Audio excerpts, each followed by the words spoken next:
Everyone, welcome to commerce tutorial. मैं हूं आपकी अपनी होस्ट ज्योति। आज हम स्टार्ट करने जा रहे हैं +1 स्टैटिक्स का chapter concept of economics and significance of statics in economics. Economics का मीनिंग तो हम ऑलरेडी पता ही है, फिर भी हम एक छोटा सा इसका ओवरव्यू लेते हैं। It is the study of economic problems. Economic problems की स्टडी के बारे में इसमें हम देखते हैं। उन प्रॉब्लम को सॉल्व करने वाले जितने भी हमारे रिसोर्सेज होते हैं, जितने भी हमारे मीन्स होते हैं, स्टार होते हैं, प्लस उनके कौन से यूजेस होते हैं, हमारे अल्टरनेटिव यूजेस। स्टार मींस वो क्या होते हैं, लिमिटेड होते हैं। In other words we can say उनकी डिमांड सप्लाई से क्या होता है, ज्यादा होती है। यही क्या होता है इकोनॉमिक्स। इनके बारे में प्रॉपर डिस्क्रिप्शन में हमने जब माइक्रो इकोनॉमिक्स का चैप्टर देखा था उसमें हमने देखी हुई है। अगर आप देखना चाहते हो जाके प्लेलिस्ट में चेक कर सकते हो। उसके बाद जो मेन हमारा थीम है वो है nature of statics in economics. सबसे पहले जो हमारी स्टैटिक्स होती है ये इकोनॉमिक्स के पार्ट होते हैं, क्योंकि इकोनॉमिक्स में जितनी भी हमने थ्योरी अब तक की है, चाहे वो थ्योरी ऑफ यूटिलिटी हो या लॉ ऑफ डीएमयू हो, चाहे थ्योरी ऑफ डिमांड हो, prime flexibility of demand, ultimately वो उनकी डेरिवेशन की कहां से जा रही है, स्टैटिक्स। ये स्टैटिक्स होता क्या है? Statics is the study of quantitative information. जितनी हमारी क्वांटिटेटिव डाटा होता है उनके बेस पे जो भी इंफॉर्मेशन बनाई जाती है वो किसमें ली जाती है, स्टैटिक्स में। बस ये है कि इसमें हम सिर्फ वो डाटा लेते हैं जिसको हम इस फॉर्म में मेजर कर सकते हैं, न्यूमेरिकल फॉर्म में। क्वांटिटेटिव का होता है क्या होता है मीनिंग, जिसको न्यूमेरिकल फॉर्म में क्या किया जाता है, मेजर किया जाता है। क्वालिटेटिव एस्पेक्ट इसमें हम नहीं लेते। और फॉर एग्जांपल जो भी हमने न्यूमेरिकल डाटा प्रेजेंट करना है, देखा होगा ये भी डाटा ये प्रेजेंट किया हुआ 10, 15, 20, 25, 30, ये हमारा स्टैटिस्टिक्स नहीं है। चाहिए क्या है, न्यूमेरिकल डाटा। जो हमने न्यूमेरिकल डाटा लेना है उसको एक डायरेक्ट रॉ फॉर्म में नहीं लेना, उसकी प्रॉपर इंफॉर्मेशन हमें लेनी है जो कि हमें एक सूटेबल इंफॉर्मेशन प्रोवाइड कर रही है। इट मींस इसमें बहुत सारे स्टेप्स टेकिंग टू काउंट किए जाते हैं जिसमें हम किसी भी रॉ डाटा को किसमें कन्वर्ट करते हैं, एक मीनिंगफुल इंफॉर्मेशन में कन्वर्ट करते हैं। और मेनली जो इसमें इंफॉर्मेशन ली जाती है वो किसी इंडिविजुअल के बेस में नहीं ली जाती, वो किसमें ली जाती है, एग्रीगेट्स। एग्रीगेट्स का मतलब होता है टोटल। टोटल कोई फैमिली भी हो सकती है, कोई क्लास भी हो सकती है। एक छोटी सी हम एग्जांपल लेते हैं। सपोज करो हम एक तरफ बोल रहे हैं कि राम के क्लास +1 में कितने मार्क्स आए हैं, स्टैटिक्स में से सॉरी इकोनॉमिक्स का ये पार्ट है, इकोनॉमिक्स के कितने मार्क्स आए हैं, 45 आउट ऑफ 50। लेकिन ये क्या इंफॉर्मेशन कुछ भी नहीं है, क्योंकि ये एक रॉ डाटा है। अगर उसके बिहार हम ये देखें कि क्लास +1 की सेक्शन ए में जो एवरेज मार्क्स हैं इकोनॉमिक्स में हर स्टूडेंट के वो कितने हैं, हमारे 65 हैं। ये हमें क्या प्रोवाइड कर रही है, यूजफुल इंफॉर्मेशन। क्योंकि ये जो एवरेज होता है ये क्या होता है, सारी क्लास के नंबर बेसिस पे ये इंफॉर्मेशन ड्राउन आउट की जाती है। इसी को क्या बोलते हैं, स्टैटिक्स। अब स्टैटिक्स को दो फेसेस में डिफाइन किया जाता है, एक प्लूरल सेंस में, एक हमारे पास क्या होता है, सिंगुलर सेंस में। अब प्लूरल सेंस क्या बोल रही है, इसमें हम क्या कहते हैं कि ये क्या डाटा प्रेजेंट करता है, न्यूमेरिकल डाटा इसमें प्रेजेंट किया जाता है। लेकिन वो न्यूमेरिकल डाटा में क्या प्रोवाइड करना चाहिए, सूटेबल इंफॉर्मेशन प्रोवाइड करना चाहिए, जो कि हम ऑलरेडी स्टैटिक्स में देख चुके हैं। इसके कुछ फीचर्स होते हैं। फर्स्ट क्या है, एग्रीगेट्स होते हैं। जितने भी हमने इसमें फैक्ट्स लेने हैं, जितना भी हमने डाटा लेना है वह कोई भी इंडिविजुअल के बेस में नहीं लेना। ये डाटा किसके बेस में होगा, हमारा एग्रीगेट्स के बेस में। एक फैमिली का, एक क्लास का, एक स्कूल का, हम किसी ना किसी ग्रुप को क्या करना है, स्टडी करना है। प्लस जो डाटा है वो रॉ फॉर्म में नहीं होना चाहिए। रॉ फॉर्म को किस फॉर्म में कन्वर्ट करना है, इंफॉर्मेशन, यूजफुल इंफॉर्मेशन जो कि हमारा के एरिया ऑफ स्टडी को क्या कर सके, सेटिस्फाई कर सके। सेकंड क्या है, न्यूमेरिकल एक्सप्रेस। जो इंफॉर्मेशन है हम उसको किस फॉर्म में एक्सप्रेस कर सके, न्यूमेरिकल। क्वालिटेटिव चीजें जैसे ओबीडियंस होगी, पंक्चुअलिटी होगी, ऑनेस्टी होगी, वे ऑफ टॉकिंग हो गया, स्टैंडर्ड ऑफ लिविंग हो गया, इन एट्रीब्यूट्स को हम स्टैटिक्स में टेक इनटू अकाउंट नहीं करते। चाहे इनका किसी न किसी वे में इकोनॉमिक्स में इफेक्ट होता है, लेकिन जो भी थ्योरीज पढ़ती हैं वो किस फॉर्म में करती हैं, हमारी न्यूमेरिकल। नेक्स्ट है मल्टीप्लिसिटी ऑफ कॉजेस। अगर हमें किसी एक चीज को स्टडी करनी है तो ये कि वो एक कॉजेस पे नहीं डिपेंड करता, उसके नंबर ऑफ क्या होते हैं, कॉजेस होते हैं। तो उन एक कॉज को क्या क्या उसके पॉसिबल कॉज होते हैं, सभी को हमने क्या करना चाहिए, स्टडी करना चाहिए। जैसे कि हम थ्योरी ऑफ डिमांड है जो कि अभी हम कर सकते हैं, वो क्या बोलता है, हमारी जो प्राइस और डिमांड का कौन सा रिलेशनशिप होता है, देयर इज इनडायरेक्ट रिलेशनशिप। अगर प्राइस कम है तो डिमांड क्या होगी, ज़्यादा। ऑन द अदर हैंड अगर प्राइस ज़्यादा है तो डिमांड क्या होगी, कम। लेकिन इसके बावजूद फिर भी डिमांड नंबर ऑफ और फैक्टर्स पे भी क्या करता है, डिपेंड करता है। जैसे price of related goods, income of the consumer, taste and expectation, preferences of consumer, ये सारी चीजें होती है। पॉपुलेशन ऑफ द कंट्री, इन सारे ही पॉइंट्स को हमने टेक इनटू अकाउंट करना है कि अगर कोई चीज अराइज हो रही है उसके अराइज होने की क्या क्या मेन कॉजेस हो सकते हैं। नेक्स्ट है रीजनेबल एक्यूरेसी। एक्यूरेसी मतलब एक्यूरेट, जो हमने, और ये हमारे पास है रीजनेबल, जो हम डाटा कलेक्ट करना चाहते हैं वो हमारी स्टडी के अकॉर्डिंग रीजनेबल होना चाहिए हमने, और बिल्कुल ही एक्यूरेट होना चाहिए। जो हमारी स्टडी से वेरिफिकेबल रिलेटेड है हमने वो डाटा लेना है, बाकी सारा कर देना है इग्नोर, क्योंकि हमने कौन सा लेना है, जो कि सिर्फ रीजनेबल है। फॉर एग्जांपल अगर हम +1 के ए सेक्शन में स्टडी कर रहे हैं, ए सेक्शन की इकोनॉमिक सब्जेक्ट, तो हमारे कॉमर्स में कितने नंबर ऑफ सब्जेक्ट्स होते हैं, चाहे ह्यूमैनिटीज में कितने नंबर ऑफ सब्जेक्ट्स होते हैं, pol science, maths, accounts, business studies, हमने किसी भी सब्जेक्ट को टेक इनटू अकाउंट नहीं करना। और स्टूडेंट्स हमने कौन से लेने हैं, सिर्फ +1 ए बी, तो इट मींस हमारा एरिया रीजनेबल एक्यूरेसी इसके साथ आएगी। सिर्फ हमने जो हमारा एरिया ऑफ द स्टडी का होगा, बाकी सभी को हमने क्या कर देना है, इग्नोर। नेक्स्ट है म्यूचुअली रिलेटेड कंपेरिजन। ये जो डाटा है वो एक दूसरे के साथ क्या होना चाहिए, रिलेटेड होने चाहिए, और क्या करना चाहिए, इनका कंपैरिजन पॉसिबल होना चाहिए। जब भी हम स्टैटिक्स में कोई भी कंपैरिजन करते हैं, कंपैरिजन हमेशा कौन से डाटा में होता है, होमोजेनियस डाटा में कंपैरिजन पॉसिबल होता है। होमोजेनियस डाटा कौन सा होता है, जो एक ही तरह। अगर हम किसी की हाइट के बारे में कर रहे हैं स्टडी, तो हम सिर्फ सारे वेरिएबल्स हाइट में ही लेंगे, हम वेट में नहीं लेंगे। अगर हम मैथ्स के मार्क्स की स्टडी करें तो हम सिर्फ मैथ्स के मार्क्स लेंगे, इंग्लिश के मार्क्स नहीं लेंगे। यह म्यूचुअली डाटा हमारा क्या होना चाहिए, होमोजेनियस होना चाहिए। नेक्स्ट है प्री डिटरमाइंड ऑब्जेक्ट। जब भी हमें कोई स्टैटिक्स की कलेक्शन करनी है, पहले हमारा ऑब्जेक्टिव फिक्स होना चाहिए कि अगर हम देश के अपनी इकोनॉमी की, पॉवर्टी की, अनएम्प्लॉयमेंट की स्टडी कर रहे हैं तो ऑब्जेक्टिव प्री डिटरमाइंड होना चाहिए, क्योंकि फिर उसके बाद प्लान बनते हैं, उसके बाद पॉलिसीज बनती है, उसके बाद प्रोसीजर बनते हैं, और उसी के अकॉर्डिंग हम स्टैटिक्स से कलेक्शन करते हैं। ये नहीं होगा कि हमने पहले हम डाटा कलेक्ट कर रहे थे पॉवर्टी के बारे में, बाद में हमें पता लगा कि हमारा ऑब्जेक्टिव तो अनएम्प्लॉयमेंट था।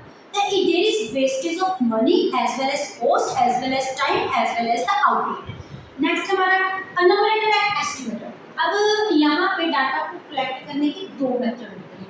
अननंबरेट होता है एक एक आइटम के बारे में क्या करना है, स्टडी करना। एस्टिमेटेड क्या होता है, सैंपल लेना, कुछ सिलेक्ट कर लेना, जैसे हम प्रोबेबिलिटी में करते हैं। आपकी 8th-9th क्लास में प्रोबेबिलिटी का चैप्टर था जिसमें नंबर ऑफ चांसेस होते थे, वो एस्टिमेशन पे बेस करते थे। ये फुल फ्लैश हम टॉपिक पढ़ेंगे, लेकिन वन बाय वन नेक्स्ट। ये जस्ट हमारा क्या है, एक ओवरव्यू। तो इसमें क्या होता है, अगर हमारा एरिया ऑफ द स्टडी बहुत ज़्यादा वास्ट है, बहुत ज़्यादा बड़ा है, तो हम कौन सा मेथड अप्लाई करेंगे, एस्टिमेटेड मेथड। अगर हमारा जो एरिया ऑफ स्टडी स्मॉल है तो हम कौन सा मेथड लेंगे, अनलिमिटेड। Systematic method. अब डाटा को एक रॉ मटेरियल को एक मीनिंगफुल इंफॉर्मेशन कन्वर्ट करने के एक सिस्टमेटिक मेथड। सबसे पहले हमने क्या लेना है, ऑब्जेक्टिव। ऑब्जेक्टिव के पास उसके अकॉर्डिंग हमने क्या बनाना है, प्लान, फिर उसके अकॉर्डिंग क्या बनेगी, पॉलिसी, फिर उनके अलग अलग स्टेप फॉलो होकर हमारी होगी इंफॉर्मेशन। तभी हमारा जो डाटा है वो प्रॉपर वे से कलेक्शन होगा।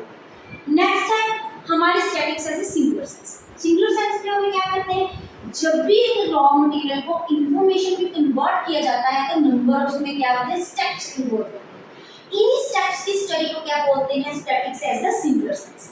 सबसे पहले है कलेक्शन ऑफ डाटा। सबसे पहले हम डाटा को क्या करते हैं, कलेक्ट करते हैं। मींस यहाँ पे कौन सा डाटा आ जाता है, हमारा रॉ डाटा। और इसको कलेक्शन करने के हमारे पास दो मेथड होते हैं। एक तो हमारा होता है सेंसिस मेथड, दूसरा हमारे पास क्या जाता है, सैंपल मेथड। उसके बाद है ऑर्गेनाइजिंग। ऑर्गेनाइजिंग के अंदर डाटा को अलग अलग ऑर्गेनाइज करते हैं। सिमिलर टाइप ऑफ डाटा हम अलग अलग सेंस में, अलग अलग ग्रुप्स में क्या कर देते हैं, डिवाइड कर देते हैं, क्लासिफाई कर देते हैं। जैसे कि +1 के बारे में स्टडी कर रहे हैं किसी स्कूल में, उस स्कूल में +1 के कितने सेक्शन है, A, B और C। इनको A के बच्चे किसमें डिवाइड करते हैं, सेक्शन A में, B के बच्चे B में, C के बच्चे C में। सिमिलर नेचर ऑफ डाटा अलग अलग टाइप्स में क्या करना, क्लासिफाई करना, ताकि कंपैरिजन करना क्या हो जाए, इजी हो जाए। इसमें हमारे क्या कहते हैं, टैली बार्स। टैली बार्स के बारे में हमने 9th और 10th में इजी पढ़ा था। तो नेक्स्ट दिस वन टॉपिक। उसके बाद आता है प्रेजेंटेशन। उसके पहले अगर आप स्क्रीनशॉट लेना चाहते हैं तो ले सकते हैं। फिर आ जाती है हमारी प्रेजेंटेशन। प्रेजेंटेशन में क्या होता है, डाटा को प्रेजेंट। डाटा को प्रेजेंट करने के काफी मेथड होते हैं। इसको टेबुलर फॉर्म में प्रेजेंट कर दो, इसके डायग्राम्स बना दो, इसका पाई चार्ट बना दो, बार ग्राफ बना दो, बार डायग्राम।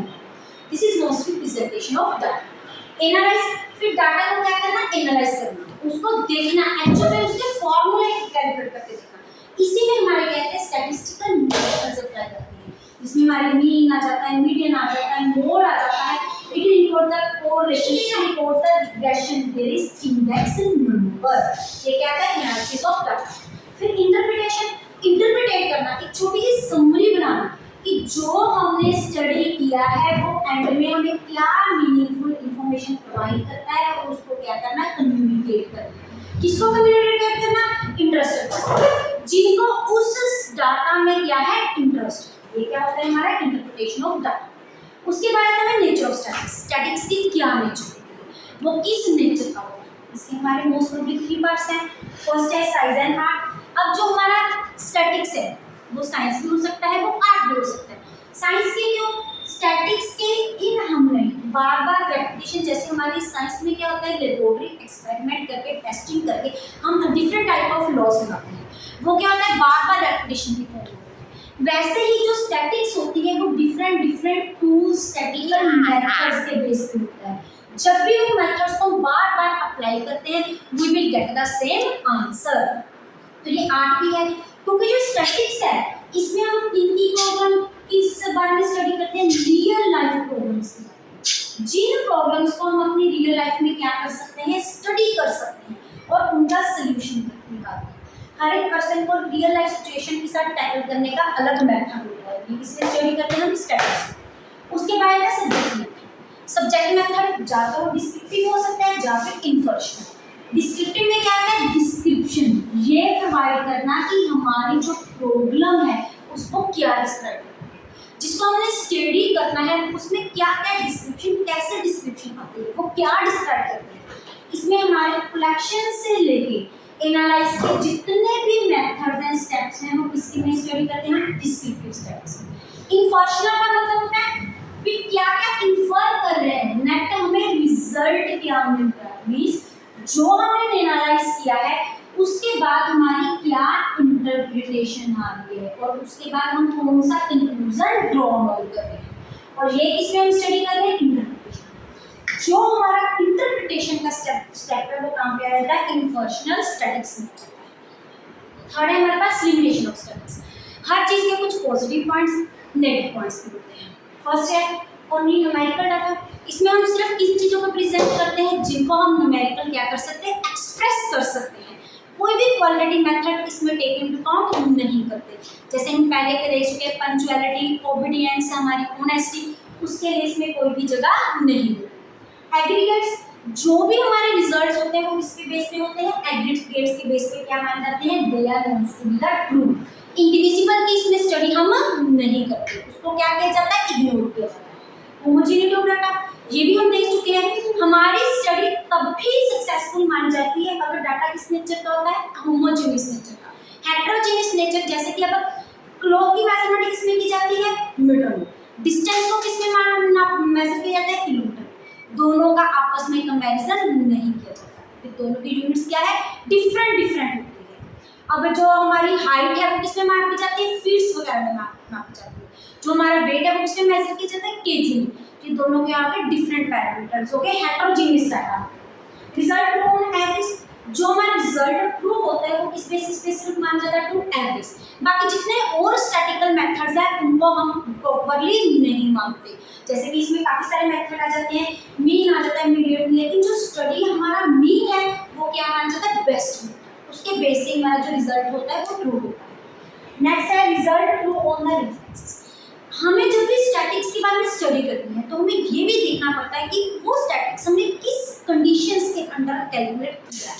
हमारी इकोनॉमी में अलग अलग सारी सिचुएशन होती है, वहाँ पे डिप्रेशन की भी कंडीशन हो सकती है। और जो हमारा लाइफ साइकिल है एक बिजनेस का, वो कैसे चलता है, वो ऐसे चलता है। ये कौन सी कंडीशन आ जाती है, बूम की। ये कौन सी कंडीशन आ जाती है, हमारी डिप्रेशन। और ये हमारी क्या रहती है, डिफ्लेशन की, ये क्या जाती है इन्फ्लेशन। इसके बाद अलग अलग नेचुरल फोर्सेस भी होते हैं, कभी फैमिन आ गया, कभी ड्रॉट आ गया, कभी अर्थक्वेक आ गया। ये डाटा नॉर्मल कंडीशन में कैलकुलेट करने, किस कंडीशन में कैलकुलेट करने, वो भी बताना क्या होता है जरूरी है। तो इसलिए इसकी नेचर क्या हो जाती है, थोड़ी सी कम्प्लेक्सिटी हो जाती है। नेक्स्ट है एक्सपर्ट। ये इनको स्टैटिक्स को कुछ एक्सपर्ट ही यूज कर सकते हैं, नॉर्मल लेमैन इसको यूज नहीं कर सकता। जिनको इनके मेथड्स की प्रॉपरली नॉलेज है, सिर्फ वही लोग इसको क्या कर सकते हैं, यूज कर सकते हैं। प्रोन टू मिसयूज, स्टैटिक्स जो भी डाटा कलेक्ट किया जाता है उसको मिसयूज करने के भी पूरे चांसेस होते हैं। कोई भी पर्सन अपने पर्सनल बायसनेस के लिए, अपने पर्सनल यूज के लिए इसको मिसयूज कर सकता है। ये थी हमारे पास लिमिटेशन ऑफ स्टैटिक्स। और आज का हमारा लास्ट टॉपिक है इंपॉर्टेंस ऑफ स्टैटिक्स। फर्स्ट है क्वांटिटेटिव। जो हमारी नेगेटिविटी है यहाँ पे सारे पॉइंट्स मिल रहे हैं सेम। जो लिमिटेशन थी उसमें नेगेटिव पॉइंट दे दिए, और जो हमारी इंपॉर्टेंस है उसमें क्या देते हैं, पॉजिटिव पॉइंट्स। फर्स्ट है क्वांटिटेटिव। इसको हम किसके लिए कंपैरिजन के लिए करते हैं, हम क्वांटिटेटिव डाटा के कंपैरिजन के लिए करते हैं। इसको हम इसके लिए यूज नहीं कर सकते। और जो कंपैरिजन होता है वो किन डाटा के अंदर होता है, सिर्फ होमोजेनियस के अंदर, हेटेरोजेनियस के अंदर नहीं होता। कॉज एंड इफेक्ट, अगर कोई प्रॉब्लम अराइज हो रही है वो क्यों हो रही है और उसका इफेक्ट कहाँ पड़ रहा है। जैसे हमने देखा था कॉजेज एंड मल्टीप्लिसिटी। ये कॉज अराइज हो रहा है तो हम एक कंडीशन को नहीं स्टडी करते, नंबर ऑफ कंडीशन। डिमांड कम हो रही है, कौन से फैक्टर की वजह से कम हो रही है, अगर डिमांड ज्यादा हो रही है तो क्यों हो रही है। नेक्स्ट है इकोनॉमिक थ्योरीज। जितनी भी हमारी इकोनॉमिक्स थ्योरी पढ़ी है वो किस पे बेस पे बनती है, सारी की सारी स्टैटिक्स पे बेस पे। चाहे वो थ्योरी ऑफ डिमांड हो, चाहे प्राइस इलास्टिक ऑफ डिमांड हो, चाहे पॉवर्टी हो, चाहे अनएम्प्लॉयमेंट, सभी का बेसिस क्या हो रहा है, हमारा स्टैटिक्स होता है। फोरकास्टिंग, अब इन थ्योरीज की हेल्प से हम डिफरेंट क्या बनाते हैं, प्लान्स बनाते हैं, और उन प्लान्स के बेस पे फ्यूचर की क्या करती है, फोरकास्ट की जाती है। आने वाले टाइम पे किस प्रोडक्ट की डिमांड ज्यादा होगी, आने वाले डिमांड टाइम में कंज्यूमर किस प्रोडक्ट को ज्यादा प्रेफर करेगा, आने वाले डिमांड में प्राइस कम होएगी, ज्यादा होएगी, इन्फ्लेशन होएगा, डिफ्लेशन होएगा। उसी के बेस पे गवर्नमेंट के बजट क्या करते हैं, फर्दर क्या बनाई जाती है, पॉलिसीज बनाई जाती है। चाहे फॉरेन एक्सचेंज की पॉलिसी हो, चाहे गवर्नमेंट की पॉलिसी हो, किसी की भी पॉलिसी हो। नेक्स्ट है इक्विलिब्रियम। इक्विलिब्रियम कौन सी कंडीशन होती है, स्टेट ऑफ रेस्ट, जिसको कंज्यूमर चेंज नहीं करना चाहता और प्रोड्यूसर चेंज नहीं करना चाहता। कंज्यूमर को क्या मिल रहा है, कब चेंज नहीं करना चाहता, जब उसको मैक्सिमम सेटिस्फेक्शन मिल रही है। प्रोड्यूसर कब नहीं चेंज करना चाह रहा, जब उसको मैक्सिमम क्या हो रहा है, प्रॉफिट। अगर हमारी इकोनॉमी इक्विलिब्रियम की कंडीशन में नहीं है, मतलब अगर यहाँ पे इन्फ्लेशन और डिफ्लेशन है, तो उनको हमने कैसे रेक्टिफाई करना है, इन सब की जो हमारी स्टडी करते हैं वो हम इसमें करते हैं, स्टैटिक्स। इसी के साथ हमारा फर्स्ट चैप्टर कंप्लीट हो रहा है। अगर आप इनका स्क्रीनशॉट लेना चाहते हैं तो ले सकते हैं। वीडियो अच्छी लगे इसको लाइक करें, ज़्यादा से ज़्यादा शेयर करें, चैनल को सब्सक्राइब करना ना भूलें। Thank you, have a